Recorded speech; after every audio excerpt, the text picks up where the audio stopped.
Hey guys, so I felt like blogging today, but I didn't have any scripts ready. I've got two for the obscure film school that I'm writing now. But I've been thinking recently about my guilty pleasure movies, and I thought that I would actually confess my top 10 guilty pleasure movies that everybody hates, and rightfully so, because these are awful movies, and they're not obscure ones. These are ones that everybody knows. Everybody hates these movies but me. I liked these movies when I saw them in the theater. I still like them today, and I still watch them, and I'm embarrassed at some of the ones on this list. Okay, so here we go.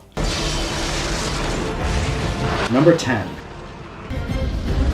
Speed 2 Cruise Control. Yes, I paid to see this in the theater in 1994, and I did not feel ripped off. What? Even though I knew at the time I was watching a terrible movie. It's really bad. It's really, really bad. Everything that they did right in the first movie, they did the exact opposite in this one. Keanu Reeves and Sandra Bullock had great chemistry. They switched them out for Jason Patrick and they have no chemistry. I'm really, truly excited about being on a cruise ship. The passengers on the bus were really down to earth and likable, and the passengers on the boat are just fat douchebags on vacation that you just want to punch in the face. It's no little girls, just big women! And Dennis Hopper was so great as the bad guy, and then Willem Dafoe is fucking Willem Dafoe. I know you too. Everything about this movie is 180 degrees wrong. I think that's what makes it fun for me, because it's clear that the actors and the director just went, fuck everything, we're just gonna bullshit our way through it. I like watching this movie in the same way that people like watching Sharknado. And Willem Dafoe's death scene is unintentionally one of the funniest death scenes I've ever seen in my life. He's flying a plane and he's looking the other way, and then he just crashes into something. That makes me laugh every time. Speed 2 Cruise Control, yeah, I like that movie. Number 9. The Avengers. It's got Sean Connery as the bad guy. Sean Connery is playing a Bond villain, essentially. That's just worth it right then and there. I mean, the movie's awful. I get what they're going for is to try and mimic the show's goofy tone, but it just goes off the wall weird. Talk to the pipe. That usually helps.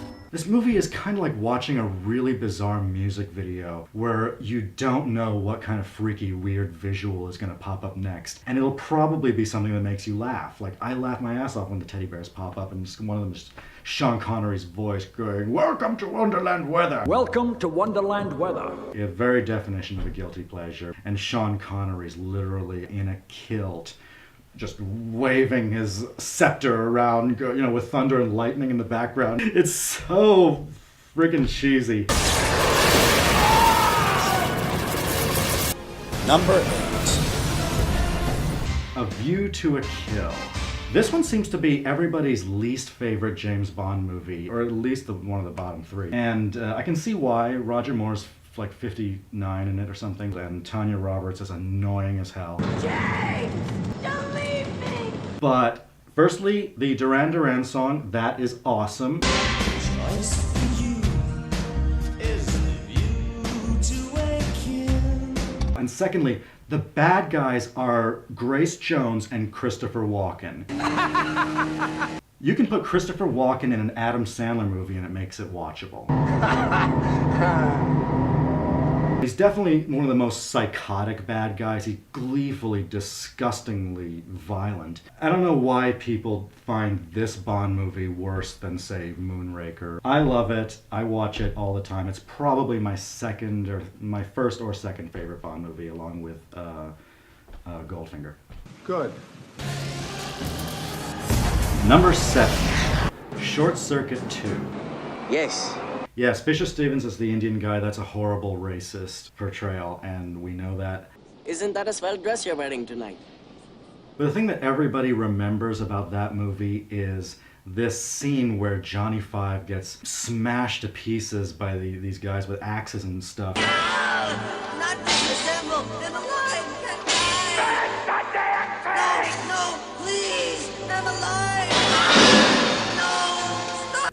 every kid remembers how traumatized they were by that. And then it's followed up by this scene where he's limping around, he's bleeding, and he's dying. So then he decides to turn into a big badass, but he's more like a revenge-fueled psychopath at this point. Sure, kidnap the humans, destroy the machine. A lot of kids did not like that, and that's actually the reason I like that movie. As a kid, I watched it, and it gave me this emotional kick to the balls. Please come on now. And I think it's a good thing that this movie went to that really dark place by having Johnny Five face death. But I can understand why a lot of people didn't like it, and it is still kind of a crappy movie through and through. No humor is involved. Number 6. Street Fighter. Quick, change the channel. I saw Street Fighter in high school, and I did enjoy the hell out of it. Of course. I've never been a fan of the video game franchise because I can't play it. I suck at it. And when I saw this movie, I actually did like that they changed the plot. I didn't really want to see a giant tournament. I guess you didn't see that, did you? And by this point, like, I had gotten so used to seeing Van Damme be a serious action hero that it was nice to actually see him lighten up and do something kind of kid-friendly for a change. And there are a lot of parts in this movie that are genuinely funny. Sir, we're pushing back the enemy. This was going to be a toss-up between either this or Mortal Kombat. And the thing is, I've met people that actually really like Mortal Kombat, but I don't think anybody but me liked Street Fighter. Okay.